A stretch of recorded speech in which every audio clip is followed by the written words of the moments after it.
الحمد لله وكفى وسلام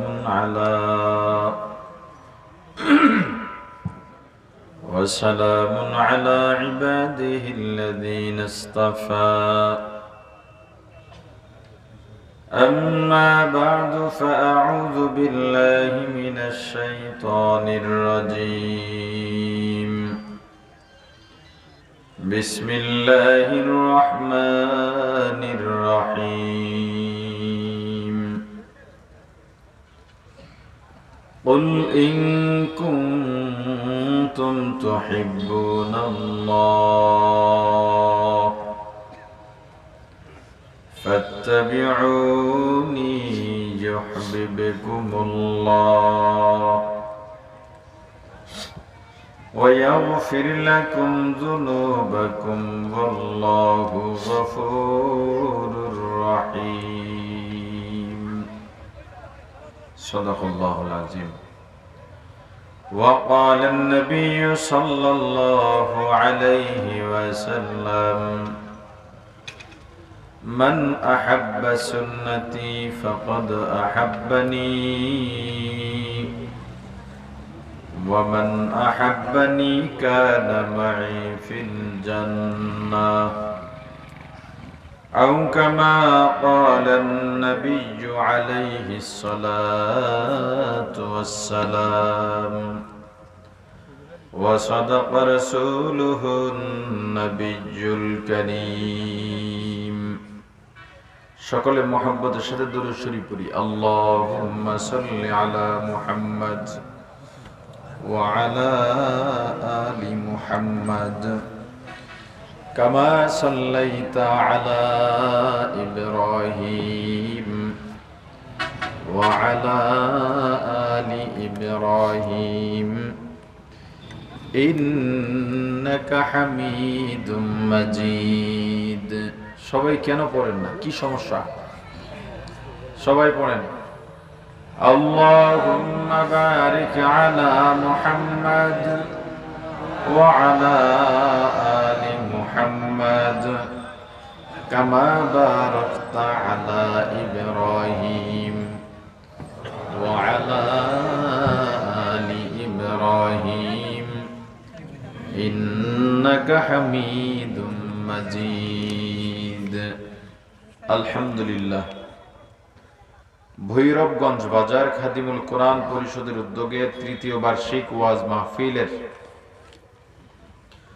প্রধান অধিবেশনের মোহতারাম সভাপতি মুআজ্জাজ মুকাররম হযরত উলামায়ে কেরাম, দূর দূরান্ত থেকে আগত ইসলাম প্রিয়, দিন প্রিয়, মর্দে মুজাহিদ, আল্লাহ রাব্বুল আলামিনের আশিকিন জাকিরিন মুসলমান ভাইরা, কলিজার টুকরা সমবয়সী যুবক ও ছাত্র বন্ধুগণ, পর্দানিশী মা ও বোনেরা, আল্লাহ তাআলার দরবারে লাখ কোটি শুকর ও সুজুদ যেই মহান রব্বুল আলামিন আমাদেরকে হায়াত তৈয়বা দান করে দুনিয়ার জান্নাতের বাগান কোরআন ও সুন্নাহর আলোচনার এই মুবারক মজলিসে আশা ও বসার মতো তৌফিক দান করেছেন, আলোচনা শোনার মতো সুযোগ করে দিয়েছেন, এজন্য শুকরিয়া আদায় করি আলহামদুলিল্লাহ। পরকালে আল্লাহ দুইটা জায়গা রেখেছেন। এই কথা বলো কেন? পরকালে আল্লাহ দুইটা জায়গা বানিয়েছেন দুনিয়ার কর্মফল ভোগ করার জন্য। কয়টা জায়গা? কোথায় বলেন সবাই? একটার নাম জান্নাত, আর একটার নাম জাহান্নাম। একটার নাম আর একটার নাম জান্নাত। বড় শান্তির জায়গা। পৃথিবীর সব শান্তি এক জায়গায় করলেও জান্নাতের এক জাররা শান্তির সমান হবে না। আর জাহান্নাম পূর্ণ বিপরীত, যন্ত্রণাদায়ক জায়গা, শাস্তির জায়গা। সারা পৃথিবীর সব দুঃখ যন্ত্রণা যদি এক জায়গায় করা হয়, জাহান্নামের এক জাররা শাস্তির সমান হবে না। আপনারা জান্নাত চান না জাহান্নাম? আওয়াজ দিয়ে বলেন। বলেন তো জান্নাতের মালিক উত্তর সঠিক নয়। জান্নাতের মালিক আমরা মানুষ। এবার বলেন জান্নাতের মালিক। সবাই বলেন না কেন? যারা আমার কথার জবাব দিতে পারবেন না তারা সময় নষ্ট না করে চলে গেলে ভালো হয়। আমি 500 কিলোর উপরে দূর থেকে আসছি, সারা দিন রাত সফর করে, না ঘুমাইয়া। আমি চিল্লাব, আপনি চুপ করে বসে থাকবেন, আমি আপনাকে বয়ান শোনাতে এতটা ঠেকা না। ইসলামও আপনার সঙ্গে এতটা ঠেকে নাই। আপনি শ্রোতা, আপনার ন্যূনতম গুণ থাকতে হবে আলোচক আলোচনায় কোনো প্রশ্ন করলে জবাব দেওয়া। কথা বুঝাতে পারিনি?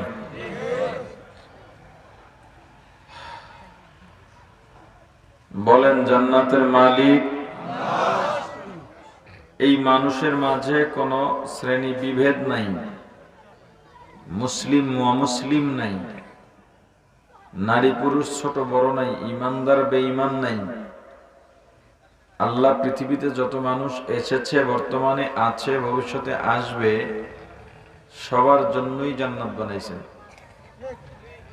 ফেরাউনের জন্যও জান্নাত আছে, আবু লাহাব, উতবা, সাইবা, নমরুদ, হামান, সাদ্দাদ এদের জন্য আল্লাহ জান্নাত বানিয়েছেন।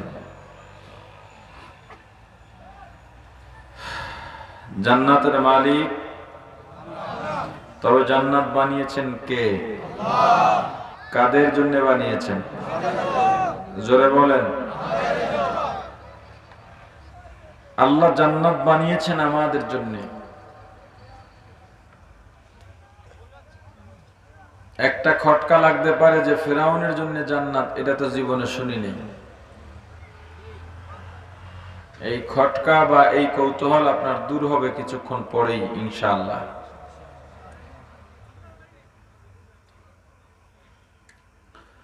বলেন তো বাবা যে কামাই করেন কার জন্য? নিজের জন্য না সন্তানের জন্য? কামাই করেন কে? মালিক হয় কে? তবে সন্তান যদি বাবার সম্পদের পূর্ণাঙ্গ মালিক হতে চায়, সন্তানের জন্য শর্ত আছে। কি আছে? কি শর্ত? বাবাকে ভালোবাসতে হবে। কি শর্ত? বাবাকে ভালোবাসার প্রমাণ মিলবে কিভাবে? বাবা যেটা বলেন ওইটা মানতে হবে, শুনতে হবে। কোন সন্তান যদি বাবার কথা অমান্য করে, এলাকায় খুন খারাপি, মদ, গাঞ্জা, জুয়া, ইফটিজিং আরো যত অন্যায় আছে এগুলো করে বেড়ায়, বাবার নাক কান কেটে চুনকালি মেখে দেয়, এমন সন্তানকে বাবা সম্পদের ভাগ দেবেন? বলেন। বরং বাবা ওসিয়ত করে যাবেন, আমার জানাজায় যেন এই বেয়াদবটা না আসে। আচ্ছা, এই ছেলেটার জন্য আসলে একটা ভাগ ছিল কিনা? এখন পাবে? কেন? ভালোবাসার শর্ত পূরণ করতে পারে নাই। তাহলে ওই ভাগটা কি পরিত্যক্ত করে থাকবে? বলেন। কি হবে? অন্যান্য সন্তানদের মাঝে বন্টন করে দেওয়া হবে। জান্নাতের মালিক। বলেন না কেন? জান্নাত বানিয়েছেন কে? কাদের জন্য? এই জান্নাতের পূর্ণ মালিক যদি আপনি হতে চান, আপনারও শর্ত আছে। কি শর্ত? আল্লাহকে ভালোবাসতে হবে। বলেন কি শর্ত? আল্লাহকে ভালোবাসার প্রমাণ মিলবে কিভাবে? আল্লাহ যা বলেছেন তা মানতে হবে। মাঠে জায়গা থাকতে আপনারা বাহিরে কেন? স্কুল মাদ্রাসায় পড়ালেখায় সাইড বেঞ্চে বসার একদল ছাত্র থাকে, ওগুলো চাকরিও পায় না, কিচ্ছু পায় না। আপনারা হইলেন সেই কাতারে।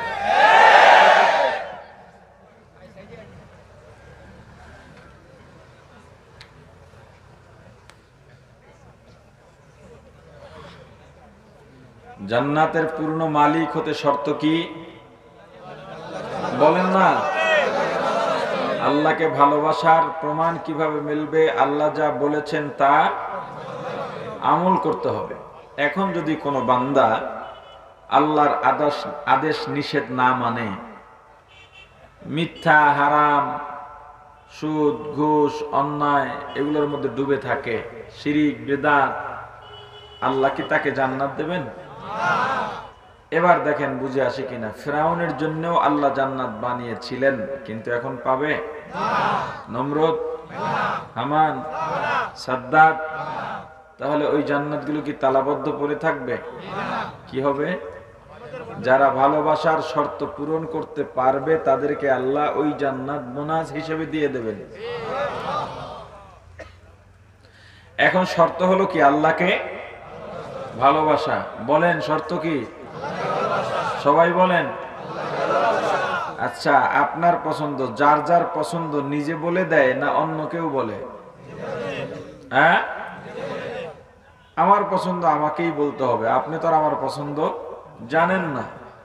আপনার পছন্দ আপনাকেই বলতে হবে, কারণ আপনার পছন্দ আমি জানি না। আল্লাহকে কিভাবে ভালোবাসা হবে সেটা আল্লাহ কোনটা পছন্দ করেন কে বলবেন? বলেন। কি অবস্থা! আল্লাহর নাম বলতে লজ্জা লাগে? আল্লাহ যেটা বলেন এটা কোরআন। আল্লাহ যেটা বলেন, এজন্য আমরা কোরআনকে বলি কালামুল্লাহ, আল্লাহর কথা সমূহ। কোরআনে যা যা আছে সব কার কথা? কার কথা? কোরআন দিয়া জানবো আল্লাহকে কিভাবে ভালোবাসতে হয়, কারণ ভালোবাসা ছাড়া জান্নাত পাওয়া।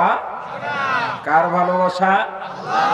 আল্লাহ নবীজিকে বলেন, পয়গম্বর আপনি দুনিয়ার জান্নাত প্রত্যাশীদের জানিয়ে দেন আমি আল্লাহকে ভালোবাসা ছাড়া জান্নাত নাই, আর আমি আল্লাহকে কিভাবে ভালোবাসতে হয়। قل إن كنتم تحبون الله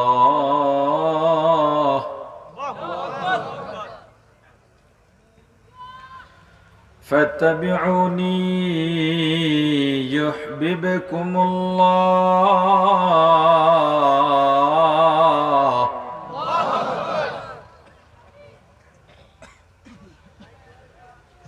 ويغفر لكم ذنوبكم والله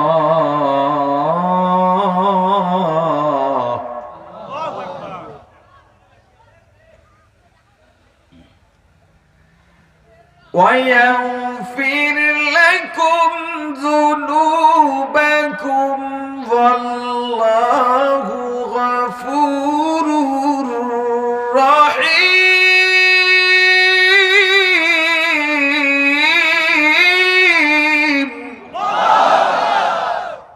আল্লাহ জানায় দেন, পয়গম্বর যারা আমি আল্লাহকে ভালোবাসতে চায় আমার পক্ষ থেকে আপনি দুনিয়ার জান্নাত প্রত্যাশীদের জানিয়ে দেন। পয়গম্বর আল্লাহর পক্ষ থেকে বলেন, দুনিয়ার মানুষ যদি আল্লাহকে ভালোবাসতে চাও ফাত্তাবিউনি, আমি নবীর ইত্তেবা করো, অনুসরণ করো, আমি নবীকে ভালোবাসো। আমি নবীর ইত্তেবা করবা, অনুসরণ করবা, আমি নবীকে ভালোবাসবা। এটা আমার মনের খাহিশ নয়, এটা আমার বানানো কথা নয়। আল্লাহ পছন্দ করেছেন, আল্লাহ শর্ত দিয়েছেন, যদি তোমরা ভালোবাসতে চাও কাকে? জোরে বলেন। আল্লাহকে যদি ভালোবাসতে চাও তাহলে তোমরা আমি নবীকে ভালোবাসো। নবীকে ভালোবাসলে কি হবে? ইউহিব্বুকুমুল্লাহ, আল্লাহর ভালোবাসা হয়ে যাবে। সহজ একটা ফর্মুলা স্মরণ রাখবেন, আল্লাহকে ভালোবাসে কারা? রাসূলকে ভালোবাসে যারা। বলেন, আল্লাহকে ভালোবাসে কারা? এটা বলতে এত দ্বিধা কেন? আপনারা না সুন্নি এলাকার মানুষ। বলেন, রাসূলকে ভালোবাসে কারা? আল্লাহকে ভালোবাসে কারা? আল্লাহকে ভালোবাসে না কারা? ও মুসলমান, তুমি মুখে মুখে দাবি করলা তুমি রাসূলের আশিক। আজকে কোরআন সুন্নাহ দিয়া বলে যাব, মিলায় দেখবা তোমার দাবি আর কাজের মধ্যে কতটা ফারাক আছে। আল্লাহর ভালোবাসা ছাড়া জান্নাত পাওয়া যাবে না। আল্লাহর ভালোবাসা কেমনে হবে? রাসূলকে ভালোবাসলেই আল্লাহর ভালোবাসা হয়ে যাবে। কিন্তু মুসলমান, তুমি কতটা আল্লাহর রাসূলকে ভালোবাসো? আল্লাহর রাসূলের ভালোবাসার মহাব্বত তোমার অন্তরের মধ্যে কত আছে? নবীজিকে নিয়ে যদি অবমাননা করা হয়, নবীজিকে নিয়ে অবমাননা করা কোনো মন্তব্য করা হয়, তখন তুমি মনে করো এটা তো আমার প্রতিবাদের কাজ নয়, এটা তো হুজুরগো কাজ। তার মানে নবীজি তোমার নবী না। কথা বলে না? নবীজি কি শুধু হুজুরদের নবী, আওয়ামী লীগের নবী না? কথা কয় না? বিএনপির নবী না? নবী আমার কেনা, আমার পকেট কোথায়? আফসোস। কিন্তু বড় দুঃখ, দুঃখ, নবীজির অবমাননা হওয়ার পর একদল রাসূল প্রেমিক রাস্তায় নামে প্রতিবাদে, আর একদল নামধারী মুসলমান নবীর উম্মত রাসূল প্রেমিকদের গুলি বুকের মধ্যে গুলি চালায়। তুমি কেমন মুসলমান? তুমি দল করো, কোনো বাধা নাই, যেই দল করো, যেই মতের হও, যেই পীরের মুরিদ হও, যেই ফেরকার হও, কোনো বাধা নাই। ওটা তোমার ব্যাপার, তুমি বুঝবা। তুমি আওয়ামী লীগ করো, নৌকায় ভোট দেবা। তুমি বিএনপি করো, ধানে ভোট দেবা। তুমি জাতীয় পার্টি করো, লাঙ্গলে ভোট দেবা। তুমি চরমনাই করো, হাত পাখায় ভোট দেবা। তুমি জমিয়ত করো, খেজুর গাছে ভোট দেবা। তুমি ফুলতলি যাও, কোনো বাধা নাই। তুমি বরুণা যাও, কোনো বাধা নাই। তুমি চরমনাই সারসিনা ফুরফুরা জনপুরে যাও, কোনো বাধা নাই। তোমাদের মধ্যে যত দ্বন্দ্ব আছে, রাসূলের ইজ্জত প্রশ্নে কোনো দ্বন্দ্ব থাকার কথা নয়। এখানে কেন দ্বন্দ্ব? মুসলমান আজকে অমুসলিমরা নবীজির বিরুদ্ধে যত কথা না বলে, তার চাইতে মুসলমানরা বেশি বলে। তুমি মুসলমান, তোমাকে দেখলে মনে হয় না তুমি রাসূলের উম্মত, অথচ কোনদিন দরখাস্ত করি নাই, দোয়া করি নাই, সুপারিশ নিই নাই, আল্লাহর কাছে বলি নাই আল্লাহ আখিরি জামানার পয়গম্বর রাহমাতুল লিল আলামিন, সাইয়্যিদুল মুরসালিন, ইমামুল মুরসালিন, খাতামুন নবীন, শাফিউল মুজনিবিন, উম্মতের কান্ডারি, মানবতার মুক্তির দূত সাইয়্যিদুনা মুহাম্মদুর রাসূলুল্লাহ সাল্লাল্লাহু আলাইহি ওয়াসাল্লামের উম্মত বানায়া পাঠান। দোয়া করছিনি কোনদিন? আল্লাহ দয়া করে মায়া করে পয়গম্বরের উম্মত বানায়া পাঠাইছেন, অথচ তুমি উম্মত, তোমার দ্বারা রাসূলের সুন্নাত আদর্শ বাস্তবায়ন হচ্ছে না কেন? সব নবী ইন্তেকালের পরে আসমানে চলে গেছেন, রাহমাতুল লিল আলামিন ইন্তেকালের পরে আসমানে যান নাই। এখনো মদিনার রওজায় শুয়া সিজদায় পড়ে উম্মতি উম্মতি বলে কাঁদেন। মুসলমান, তুমি সেই নবীর উম্মত হয়ে নবীজির কলিজায় আঘাত দাও, তোমার কি মায়া লাগে না, দয়া লাগে না? এই মুহূর্তে যদি মারা যাও, কি জবাব দিবা চিন্তা করে নিও। খ্রিস্টানদের একজন ইতিহাসবিদ মাইকেল এইসার্ট একবার চিন্তা করলেন, জীবনে কম লিখি নাই, কম রচনা করি নাই, মানুষের অন্তরে জায়গা করে নেওয়ার মতো কোন রচনা করতে পারি নাই। আমার এমন একটা রচনা দরকার, এমন একটা ইতিহাস লেখা দরকার, এমন একটা বই লেখা দরকার, যেই বইটার মাধ্যমে আমি সব ধর্ম বর্ণের মানুষের অন্তরে কিয়ামত পর্যন্ত বেঁচে থাকব। আইডিয়া মাথায় চলে আসছে, বিশ্বে যত ধর্ম বর্ণ আছে, ফেরকা আছে, সব ধর্ম বর্ণের ধর্মগুরুদের নিয়ে, মনীষীদের নিয়ে একটা জীবনী লিখব। এতে সব ধর্মের মানুষের কাছে আমার গ্রহণযোগ্যতা বাড়বে। এই চিন্তা করে 1000 মনীষীর জীবনী এক জায়গায় করেছেন। এর মধ্যে আমার নবীজির নামটাও আছে। লেখকটা মুসলিম না অমুসলিম? জোরে বলেন। হিসাব করে দেখলেন 1000 মনীষীর জীবনী যদি এক জায়গায় করে বই ছাপা হয়, অনেক বড় ভলিউম হবে, কয়েক খণ্ড হয়ে যাবে, মানুষ স্বাচ্ছন্দ্য বোধ করবে না, ক্লাসের বই, নোট, আইনের বই ছাড়া উপন্যাস, প্রবন্ধ, নিবন্ধ, ইতিহাস এগুলো খণ্ড খণ্ড মানুষ আগ্রহ ভরে পড়ে না। আমি এমন একটা বই লিখবো যার শুরু আর শেষ একটার মধ্যেই থাকবে, আকারে হবে ছোট, মূল্য হবে কম। বাস, ট্রেন, প্লেন, লঞ্চ যে কোনো জায়গায় উঠলে বইটা যাতে নিয়ে উঠতে পারে। কেউ কথা বলবেন না, আশেপাশে মোবাইলগুলো সাইলেন্ট করে দেন। কাউকে চাইলেও যাতে উপহার দিতে পারে। আমি এমন একটা বই লিখবো, সিদ্ধান্ত নিলেন 1000 মনীষীর জীবনী লেখা যাবে না, ওখান থেকে যাচাই বাছাই করে 100 মনীষী সিলেক্ট করতে হবে। বহু চিন্তা ফিকির করে 100 মনীষীর জীবনী এক জায়গায় করলেন, তার মধ্যে আমার নবীর নাম আছে। সুবহানাল্লাহ। বাড়ি গিয়ে কইেন, এই জায়গায় বলে ঠাডা পড়তে পারে কপালে। আজীব ব্যাপার।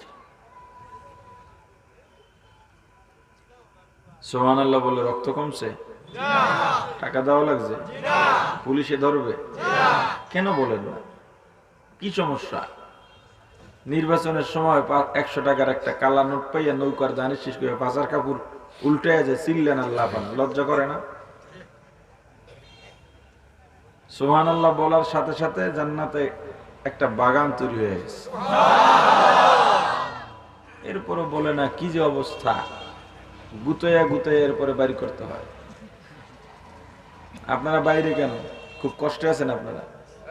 মহা কষ্টে আছেন। এই মারে আর জায়গা নাই, খুব কষ্টে আপনারা এখানে দাঁড়ায় রয়েছেন। আপনার তো আরো কষ্টে, কষ্টের শেষ নাই।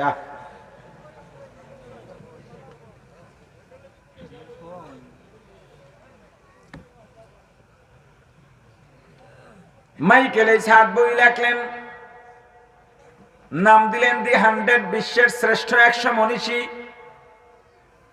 বইয়ের প্রচ্ছদ ডিজাইন শেষ, প্রুফ দেখা শেষ, বিপাকে পড়ে গেছেন।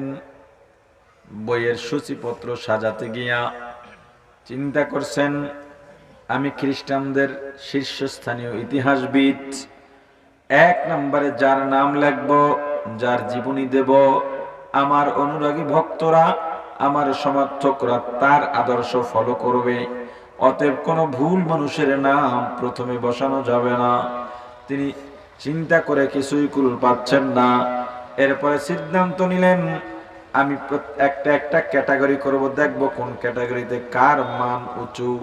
আদর্শের ক্যাটাগরি 1 নম্বরে মুহাম্মদ। রাষ্ট্র পরিচালনা, যুদ্ধ পরিচালনা, সমাজ পরিচালনা, ব্যবহার, সত্যবাদিতা, আখলাক যেদিকে তাকায় নবীজির ধারে কাছেও কেউ নাই। বরং সব মনীষীর আদর্শ যদি এক জায়গায় জমা করা হয়, আমার রাসূলের থুতুর সমান হবে না। মাইকেল এজ বাধ্য হয়ে দি 100-এর 1 নম্বরে জীবনী দিলেন, নবীজির জীবনী। ঘোষণা করে দিলেন, বিশ্বে যত মনীষী আসছে বা আসবে, সর্বশ্রেষ্ঠ মনীষীর নাম মুহাম্মাদুর রাসূলুল্লাহ সাল্লাল্লাহু আলাইহি ওয়াসাল্লাম। হাজার হাজার বই ছাপা হয়ে যায়, মানুষের হাতে চলে যায়, সবাই হাতের মধ্যে নিয়ে দেখে 1 নম্বরে মুহাম্মদ। বুঝতে পারলো আমাদের ইতিহাসবিদ, বিচক্ষণ ইতিহাসবিদ কম তো বোঝেন না। 1 নম্বরে যেহেতু মুসলমানদের নবীর নাম দিছে, অতএব মুসলমানদের নবী সবার সেরা। মুসলমানদের নবী যা বলেছেন সত্য বলেছেন। এই নবীকে যেই আল্লাহ নবী ও রাসূল বানায়া পাঠাইছেন, ওই আল্লাহ সত্য। ওই আল্লাহ যে কোরআন নাজিল করেছেন, ওই কোরআন সত্য। ওই কোরআনের মধ্যে যেই ধর্মের কথা আছে, ওই ধর্ম সত্য। বলেন তো ধর্মটার নাম কি? ইন্নাদ-দীনা ইনদাল্লাহ,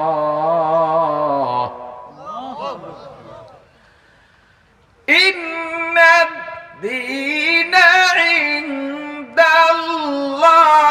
ইনদাল্লাহিল ইসলাম।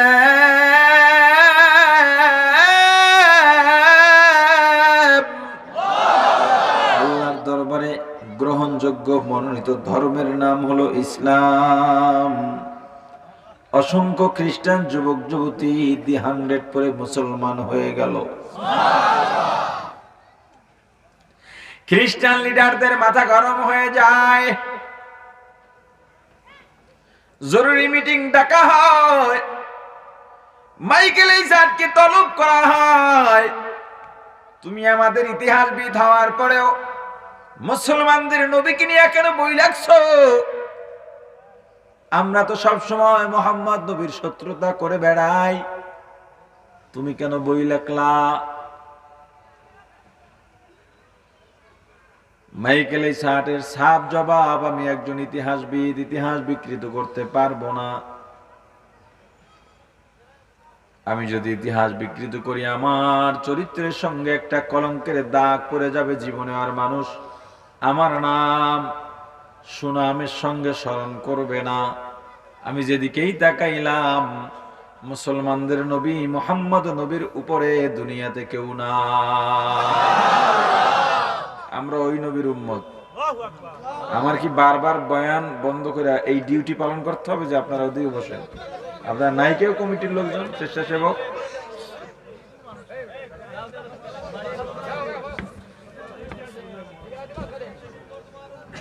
খ্রিস্টানদের লিডাররা মাইকেল এইসারকে ফোর্স করলো, ঠিক আছে তুমি আর বই লিখতে পারবা না, তোমার বইয়ের মূল পাণ্ডুলিপি আমাদেরকে দিয়ে দাও, তোমার বইয়ের সত্য অধিকার আমাদের দাও, তুমি আর বই ছাপতে পারবে না। মাইকেল এইসার বাধ্য হয়ে বইয়ের সত্য পাণ্ডুলিপি খ্রিস্টান লিডারদের হাতে দিয়ে দিলেন। বইয়ের ছাপা বন্ধ। নতুন করে সিদ্ধান্ত হয় লাইব্রেরিগুলোতে যত দি 100 আছে, বিশ্বের শ্রেষ্ঠ 100 মনীষী বই আছে, সব বইগুলো কিনে কিনে আগুন দিয়ে জ্বালিয়ে দাও। এবার 3 নাম্বার চিন্তা, যাদের হাতে বই চলে গেছে ওদের হাত থেকে সংগ্রহ করা সম্ভব নয়, আর যারা ইসলাম গ্রহণ করে ফেলেছে ওদেরকে ইসলাম থেকে ফেরানো সম্ভব নয়। কারণ ইসলামের ঈমানের স্বাদ একবার যে পেয়ে যায় তাকে গুলি করেও ইসলাম থেকে ফেরানো যায় না। তু মর্দে মুসলমান হো, তু মর্দে মুসলমান, তু মর্দে মুসলমান হো, তু মর্দে মুসলমান, এক হাত মে তলোয়ার এক হাত মে কুরআন, এক হাত মে তলোয়ার এক হাত মে কুরআন। কেমন মুসলমান হইলা? মুসলমানের মতো মুসলমান হও। পেটের ডাক দিলে ভয়ে দৌড় মারো, ওরে মুসলমান তোমাদের মতো মুসলমান ইহুদি খ্রিস্টান ইসলাম বিদ্বেষীরা অপেক্ষা করতেছে তোমার আমার মতো মুসলমানের রক্ত দিয়া গোসল করবে।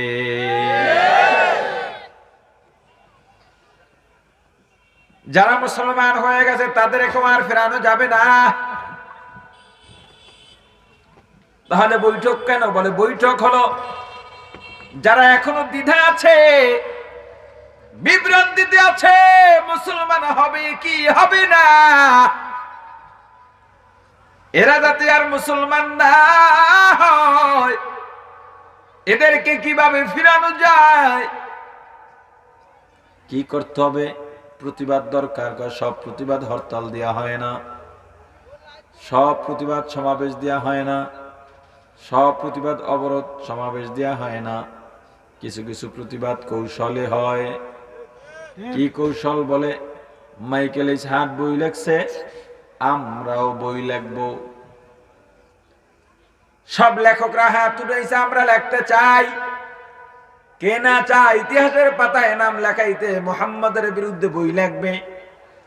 লিডাররা ডাক দিয়া বলল, না না, আমরা লেখলে হবে না, কারণ আমরা তো এমনেই মুহাম্মদ বিরোধী, সবাই মনে করবে আমরা তো এমনেই বিরুদ্ধে লেখি, প্রভাব বিস্তার করবে না।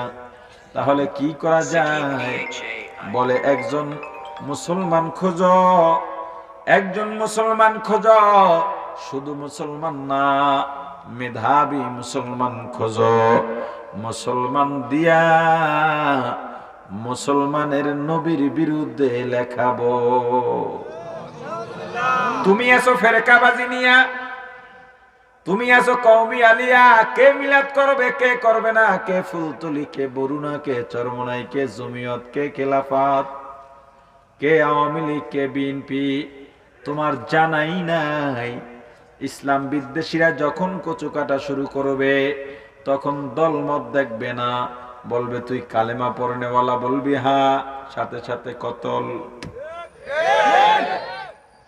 আজকে ইসলাম বিদ্বেষীরা মুসলমান দিয়া মুসলমান মারায়, মুসলমান দিয়া মুসলমানের বুকে বোম মারে, মুসলমান দিয়া মুসলমানের বুকে গুলি চালায়, মুসলমান দিয়া মুসলমানের রক্ত ঝরায়, ভাই দিয়া ভাইকে মারে, সন্তান দিয়া বাবাকে মারায়। তুমি জানো না, জানো না, জানো না মুসলমান সময় থাকতে ঐক্যবদ্ধ হও, কারণ ওরা জানে মুসলমান যদি ঐক্যবদ্ধ হয়ে যায় ইসলাম বিদ্বেষীরা পালাবার জায়গা পাবে না।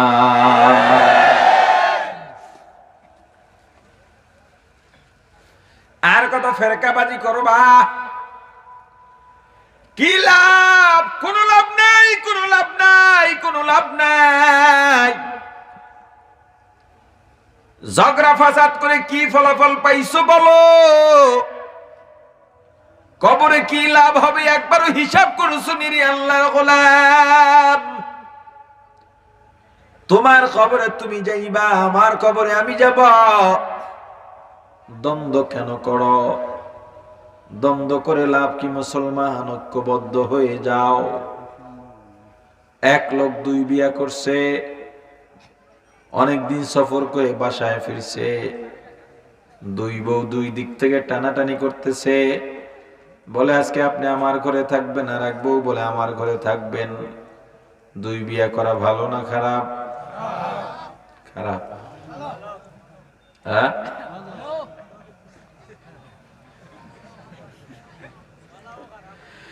স্বামী বেচারা ডাক দিয়া বললেন, দেখো অনেক সফর করে ক্লান্ত হয়ে এলাম, এখন যদি তোমরা এভাবে টানাটানি করো তাহলে তো আমি মরেই যাবো, আরো ক্লান্ত হয়ে যাব, তার চেয়ে একটা সমবন্টন করে দিই। বলে কি বন্টন? বড় বউ ডান হাত আর ডান পায়ে তৈল মালিশ করবা, ছোট বউ বাম পায়ে আর বাম হাতে তৈল মালিশ করবা। বলে মাথা? বলে মাথা আমার, ব্যথাও আমার। বলেন তো বড় বড় কোন পাশ? আলোচনা বোঝার জন্য এটা মনে রাখা লাগবে, বড় বড় কোন দিক? ছোট বউ। বড় বউ পিতলের ভারী বাটির মধ্যে সরিষার তেল গরম করে নিয়ে আসছে, সফর থেকে আসছে, হাত পা ব্যথা, একটু মালিশ করলে হাত পায়ের ব্যথা কমে যাবে। যখনই স্বামীর কাছে আসছে হঠাৎ করে ঘটনাক্রমে হাতের থেকে পিতলের পেয়ালা বাম পায়ের উপরে পড়ে বাম পা কেটে গেছে। স্বামী একটা চিৎকার দিছে, ছোট বউ দৌড় দিছে, আয়সা দেখে স্বামীর পায়ের থেকে রক্ত বের হয়। ছোট বউ ডাক দিয়ে বলে, বড় বউ কি করলা, কি করলা? বড় বউ বলে, এখন তর্ক করার সময় নয়, তোর আর আমার মধ্যে দ্বন্দ্ব হলো স্বামী নিয়ে, আমাদের মূল সম্পদ হলো স্বামী। আগে সম্পদ বাঁচাইল ডাক্তারের কাছে নিয়ে যাই। কথাটা যৌক্তিক না অযৌক্তিক?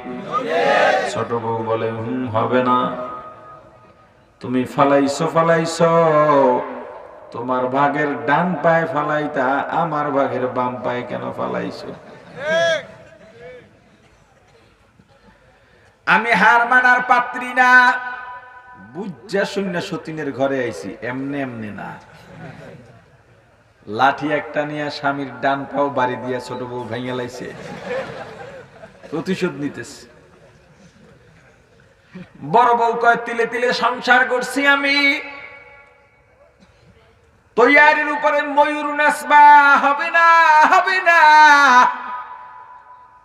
আমিও কম যাই না। বড় বউ আর একটা লাঠি নিয়ে স্বামীর বাম হাত ভেঙে দিয়েছে।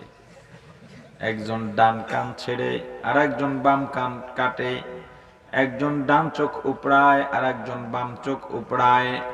এভাবে করতে করতে স্বামী বেচারাকে মেরেই ফেললো।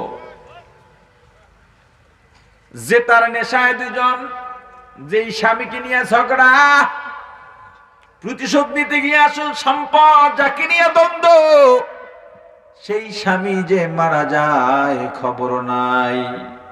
মুসলমান আজকে তোমরা সতীন হয়ে গেছো। ইসলাম আমাদের মূল সম্পদ। এখন এই ইসলামকে নিজের সম্পদ দাবি করি, ইসলামকে আমার মতো উপস্থাপন করি। তোমার আমার দ্বন্দ্বের কারণে ইসলামের 12টা বাজতেছে। কেউ ইসলামের হাত ভাঙে, কেউ পা ভাঙে। দ্বন্দ্বের দ্বারা কোনো ফায়দা নাই, ইসলামের ক্ষতি হয়। মুসলমান সময় থাকতে ঐক্যবদ্ধ হও, মুসলমান সময় থাকতে ঐক্যবদ্ধ হও।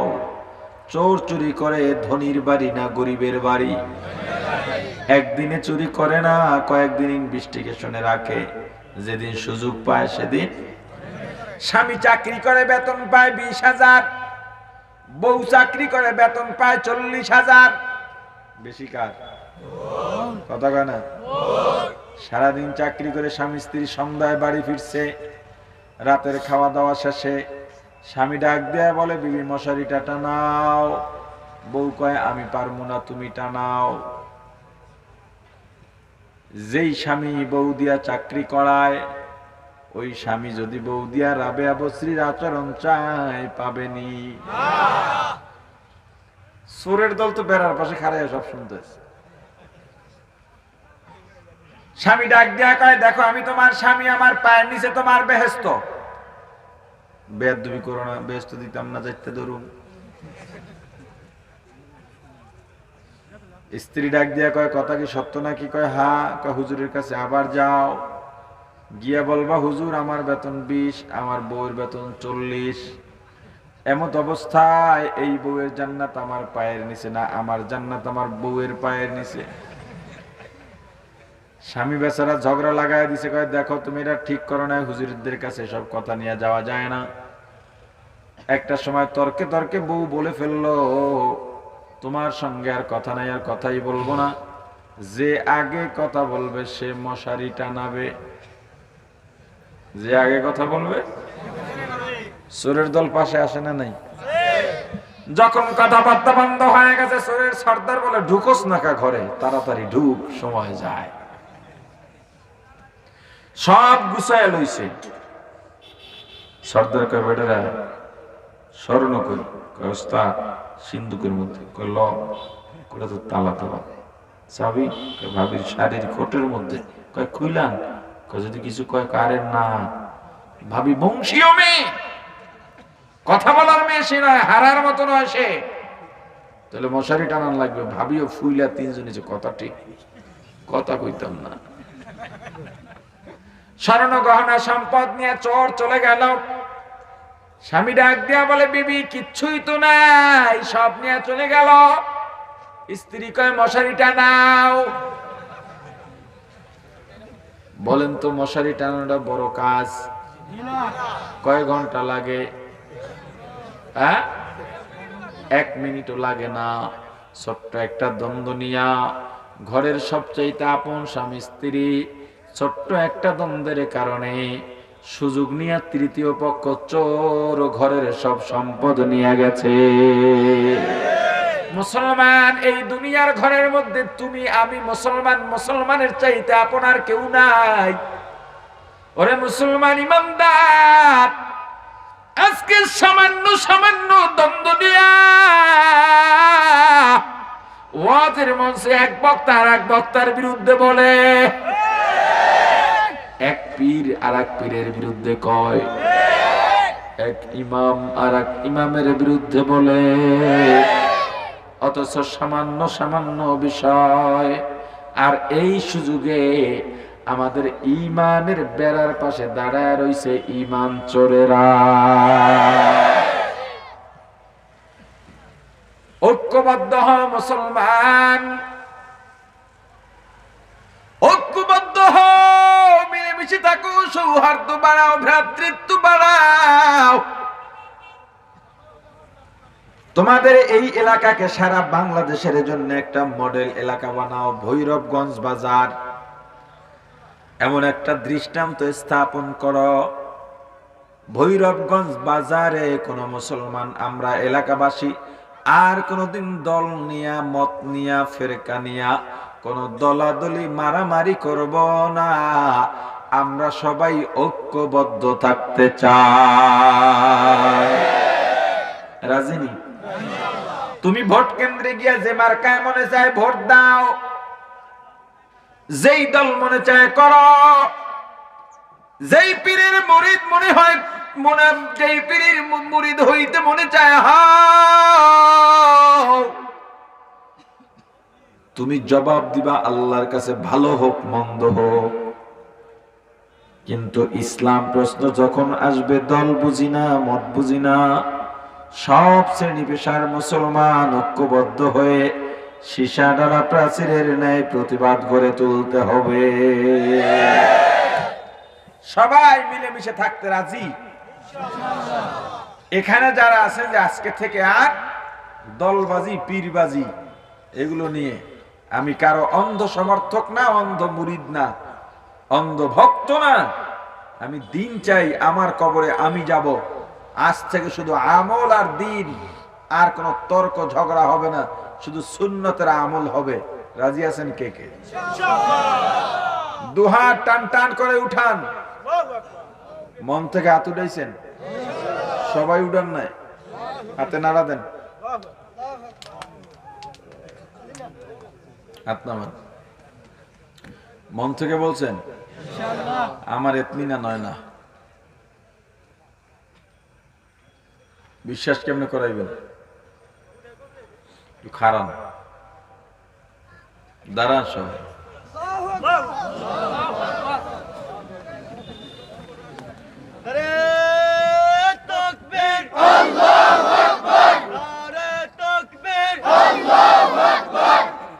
এই ফাঁকে দুই একজন দেখবেন মাথা নোয়াই নোয়াই বাইরে হয়ে যায়। এরকম মুনাফিক দুই একটা পাওয়া যাইব কিনা? কথা কয় না? দুই একটা মুনাফিক যদি জায়গা তো জাগা, ও শরীর জলে, এখন সবাই মিলে থাকবো, এইটা অবশ্য সহ্য না। ঠিক নেই? হাত নামান, বসবেন না, সবাই মিলেমিশে থাকবেন। ওয়াদা? আগামী কাল থেকে মুসলমান ভাই দেখা হলে প্রথমে কি দেবেন? কেমনে দেবেন? ওয়ালাইকুম আসসালামু আলাইকুম। এরপরে সুযোগ থাকলে মুসাফা করবেন। কি করবেন? দুই হাত দিয়া। কেমনে? এরপরেও যদি সুযোগ থাকে কি করবেন? মোয়ানাকা, কোলাকুলি। কয়বার? একবার। কয়বার? একবার। এটা পারা যাবে? এলাকায় যদি দেখেন কোন গ্রুপ মারামারি করতেছে, দুই দলের দুইটা বাইন্দা পিটাইবেন আগে। এক দলের তো অপরাধ নাই, হেরা করবে আমগো ফিডান কি লিগা, যে এই এলাকায় মারামারি নিষেধ, তোরা ফিডাফিডি করলি কি লিগা? ঠিক আছে? পারা যাবে? উদ্বোধনটা এখান থেকে হইয়া যাক। যার পাশে যে আছে সালাম দেন, মুসাফা করেন, মোয়ানাকা করেন। যেটা করবেন না বুঝবেন ওইটা ইবলিস।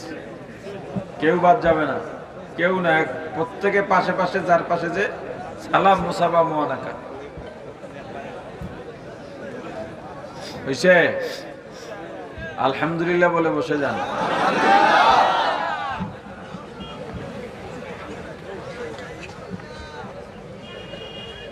খুশি না বেজার?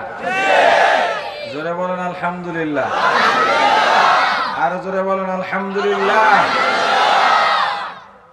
ভাইরা আমার, একটা মুসলমান খুঁজতে লাগলো, মেধাবী মুসলিম, যে নবীজির বিরুদ্ধে বই লিখবে। খুঁজতে খুঁজতে পাওয়া গেছে। কেমন মেধাবী? বাবা ছোটবেলায় স্কুলে ভর্তি করে দিয়েছেন, ছেলে 3 মাস ক্লাস করার পরে আর ক্লাস করে না। বাবা জিজ্ঞেস করলেন, তুমি ক্লাস করো না কেন? বলে, বাবা 3 মাসে আমার 6ষ্ঠ শ্রেণী পর্যন্ত সব বই মুখস্থ হয়ে গেছে। এত মেধাবী। নাম সালমান রুশদি। কি নাম? সালমান রুশদির পিছনে 2টা কৌশল অবলম্বন করলে। 1 নম্বরে সুশ্রী সুন্দরী যুবতী এক মেয়েকে লেলিয়ে দিল প্রেমের অভিনয় করার জন্য 2 নম্বরের টাকার অফার। আর এই দুইটার কাছেই মানুষ পরাজিত হয়, পরাজয় বরণ করে। খ্রিস্টান যুবতী সালমান রুশদির পেছনে লেগে গেল। যুগে যুগে ভদ্র সভ্য আমলদার আদর্শবান যুবকদের চরিত্র নষ্ট করতে সবচেয়ে বেশি ভূমিকা রেখেছে বেপর্দা নারী।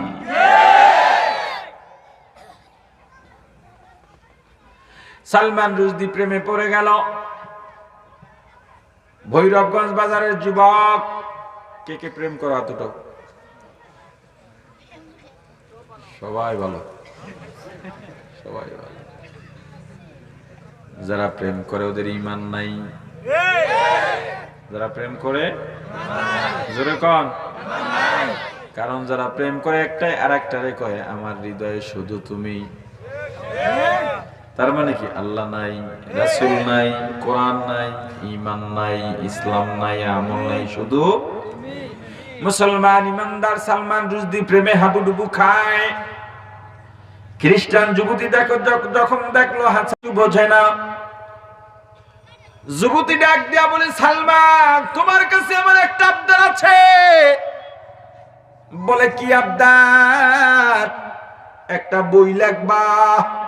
কয় আমার কাজই তো লেখা, এটা আবদারের কি আছে? যুবতী ডাক দিয়া বলে না না, বইটা একটু লেখার ধরন ভিন্ন, টাকা যা লাগে পাইবা। সালমান রুশদির সামনে প্রেমিকা একটা বই দিয়া দিল, দেখো এটা দিয়ে 100। এই বইটা যেমন তুমি এর মোকাবেলায় একটা বই লিখবা, এই বইয়ের প্রচ্ছদ ডিজাইন যেমন তোমার বইয়ের প্রচ্ছদ ডিজাইনও হবে তেমন। এই বইয়ের মধ্যে যে কয় ফরমা, যে কয় পৃষ্ঠা, তোমার বইতেও সে কয় পৃষ্ঠা হবে। এই বইয়ের মধ্যে 100 মনীষীর জীবনী, তোমার বইতেও 100 মনীষীর জীবনী থাকবে। এই বইয়ের মধ্যে 1 নম্বরে মুহাম্মদ, তোমার বইতেও 1 নম্বরে থাকবে মুহাম্মদ। 200 এর মধ্যে মুহাম্মদের প্রশংসা, তোমার বইতে থাকবে মুহাম্মদের বদনাম। সালমান রুশদি তোমার লোকে জীবন দিয়ালাম, তো মুহাম্মদের বদনাম লিখতে আর কি। বই লেখলো, নাম দিল স্যাটানিক ভার্সেস 200 এর ক্যাটাগরি বই। মাইকেল এসাদ অমুসলিম হওয়ার পরেও লেখলো মুসলমানদের নবী মুহাম্মদ নবী বিশ্বের সেরা মানব, তার চেয়ে উপরে আর কেউ নাই। আর মুসলমানের বাচ্চা হওয়ার পরেও সালমান রুশদি লেখছে মুসলমানদের নবী মুহাম্মদ নবী সন্ত্রাসী নবী। এজন্য বলি মুসলমান টুপিওয়ালা দেখলেই পাগল হওয়া যাবে না। সব টুপি সুন্নতের টুপি নয়, কিছু আছে 2 নম্বরই টুপি। বই দুটোটা একই রকম, প্রচ্ছদ এক, ডিজাইন এক, কিন্তু ভিতরে এক না ভিন্ন? জোরে বলেন। সব লেভেল এক হলেও ভিতরে সব এক থাকে না, ভিন্ন থাকে। সব টুপি সুন্নতের টুপি নয়, কিছু টুপি আছে সালমান রুশদির টুপি। সব দাড়ি সুন্নতের দাড়ি নয়, কিছু দাড়ি আছে ব্যবসার দাড়ি। সব জুব্বা সুন্নতের জুব্বা নয়, কিছু জুব্বা আছে ব্যবসার জুব্বা। নির্বাচনের সময় প্রার্থীরা মাথার মধ্যে টুপি দিয়া ঘরে ঘরে ঘুরে দাঁড়ে দাঁড়ে যায়। বলেন তো এটা সুন্নতের টুপি না নির্বাচনী টুপি? আজান দিয়ে লাইছে। মুসলমান ইমানদার মুসলমান হয় নবীজির আদর্শ মানলাম না, ইসলাম বিদ্বেষীরা নবীর বিরুদ্ধে যেটা না বলে তার চাইতে আমাদের দ্বারা নবীর বিরোধী কাজ বেশি হয়। মনে থাকলে বলেন আল্লাহকে ভালোবাসে কারা? জোরে বলেন। আল্লাহ রাসূলের ভালোবাসার মাধ্যমে যদি আল্লাহকে ভালোবাসতে পারো, আল্লাহ একটা পুরস্কার ঘোষণা করেছেন, ওয়ায়াগফির লাকুম যুনুবাকুম আল্লাহু গফুরুর রহিম। গুনাহ করছো, যদি গুনাহ হয়ে যায় আল্লাহর কাছে তওবা করলে আল্লাহ জীবনের গুনাহ মাফ করে দেবেন। পুরস্কার, শর্ত রাসূলকে ভালোবাসার মাধ্যমে আল্লাহকে ভালোবাসতে হবে। এই আযানের লফজান জবাব দেওয়া ওয়াজিব না, এর মৌখিক জবাব দেওয়া মুস্তাহাব। লফজান জবাব, আযানের যেই জবাব ওয়াজিব সেটা হলো আযানের পরে নামাজ পড়তে যাওয়া, ওইটা একটা জবাব, ওটা হলো ওয়াজিব। আমি বয়ান শেষ করে দিচ্ছি, কেউ ভুল বুঝবেন না। এরপরে এক দুজনে জবাব দিতে পারেন, কারণ এক জায়গায় শেষ হবে আর এক জায়গায় চলতেই থাকবে। আযানের ভাবে আর 10 মিনিট চলবে, 10 মিনিট তো কথা বন্ধ রাখা যায় না। আর আযানের জবাব দিবেন কোনটার? যেই আযানের নামাজ পড়বেন ওই আযানের জবাব। মাঠে নামাজ পড়বেন আপনারা, ঠিক আছে, এখানে আযান দিয়ে আপনারা এখানে নামাজ পড়ে ফেলেন।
তো আল্লাহকে ভালোবাসার শর্ত পূরণ করতে পারলে পুরস্কার কি? গুনাহ কথা কয় না। আল্লাহর ভালোবাসার মাপকাঠি জানলাম, আল্লাহকে ভালোবাসে কারা? বলেন বলেন। এবার জানা দরকার রাসূলকে ভালোবাসে কারা? না, এটা তো বলি নেই। আল্লাহকে ভালোবাসলে রাসূলের ভালোবাসা হবে, এটা কি বলছি? তাহলে কেমনে বললেন? রাসূলকে ভালোবাসলে আল্লাহর ভালোবাসা হবে, আল্লাহকে ভালোবাসলে রাসূলের ভালোবাসা হবে, এটা বলছি? রাসূলের ভালোবাসার মাধ্যমে আল্লাহর ভালোবাসা হবে। এখন রাসূলকে কি করলে ভালোবাসা হবে এইটা জানা দরকার। আল্লাহর ভালোবাসার কথা আল্লাহ বলে দিয়েছেন, আল্লাহর ভালোবাসার মাপকাঠি কোরআন থেকে জানলাম। রাসূলের ভালোবাসার মাপকাঠি রাসূল নিজে বলে দিয়েছেন। রাসূল যেটা বলেন সেটা হাদিস। রাসূল বলেন, ক্বালান নবিয়্যু সাল্লাল্লাহু আলাইহি ওয়াসাল্লাম, মান আহাব্বা সুন্নতি ফাকাদ আহাব্বানি ওয়া মান আহাব্বানি কানা মাই ফিল জান্নাহ। নবীজি বলেন, যারা আমি নবীর সুন্নতকে ভালোবাসে, যারা আমি নবীর সুন্নতকে পালন করে, তারা যেন আমি নবীকেই ভালোবাসলো। রাসূলকে ভালোবাসে কারা? রাসূলের সুন্নত পালন করে যারা। এটা আমি কইছি না নবীজি নিজে বলছেন? বলেন, রাসূলকে ভালোবাসে কারা?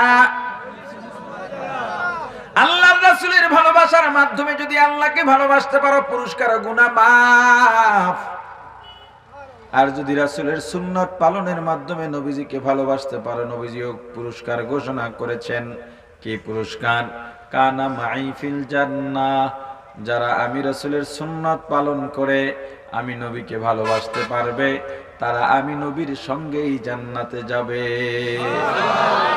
এবার আলোচনার শুরু আর শেষ মিলান। পরকালে দুনিয়ার কর্মের ফল ভোগ করার জন্য পরকালে জায়গা কয়টা? একটা। আর একটা। আমরা কোনটা চাই? জান্নাতের মালিক। জান্নাত বানাইছেন কে? কাদের জন্য? ওই জান্নাতের পূর্ণাঙ্গ যদি মালিক হতে চাই, শর্ত কি বলেন? আল্লাহকে ভালোবাসে কারা? রাসূলকে ভালোবাসে কারা? রাসূলের সুন্নাত পালনের মাধ্যমে যারা রাসূলকে ভালোবাসতে পারবে তাদের আল্লাহর ভালোবাসাও হয়ে যাবে। যাদের আল্লাহর ভালোবাসা হয়ে যাবে, আল্লাহ তাদের গুনাহ ক্ষমা করে রাসূলের সঙ্গে যেই জান্নাত চাইছিলাম রাসূলের সঙ্গে সেই জান্নাত দিয়ে দেবে। যতটুকু আলোচনা করেছি, আলোচনায় যত ভুল আমার পক্ষ থেকে, যত ভালো আল্লাহর পক্ষ থেকে, আমার ভুলগুলো শুধরায়া আল্লাহর ভালোগুলো গ্রহণ করার তৌফিক দান করেন। সুবহানাল্লাহি ওয়া বিহামদিহি, সুবহানাকাল্লাহুম্মা ওয়া বিহামদিকা, আশহাদু আল্লা ইলাহা ইল্লা আনতা, আস্তাগফিরুকা ওয়া আতুবু ইলাইক।